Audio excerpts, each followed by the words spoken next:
ռուսական կողմը հայ-ռուսական բարեկամության մեդալ է տալիս ամենայն հայոց հայրապետին, ինչը հայ հանրության կամ ընդհանրապես հավատավոր հանրության կողմից այդքան էլ ընկալելի չի,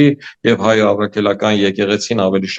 եկեղեցուն ավելի շատ մղում է դեպի ռուսական համատեքստ։ Այդ համատեքստում էր նաև այսպես կոչված սրբազան պայքարի բուն բովանդակությունը, երբ եկեղեցու սրբազաններից մեկը մտավ քաղաքական դաշտ եւ այդ քաղաքական հենքով Հայաստանի Հանրապետության ապագան փորձեց դնել ռուսական ուղու վրա, քննադատելով արևմտյան բարքերը եւ այլն այս համատեքստում։ Այսինքն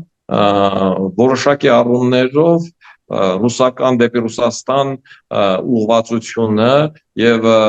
դեպի Ռուսաստան ուղղված քաղաքական կուսակցությունների հետ հայ առաքելական եկեղեցու մերձ լինելը շատ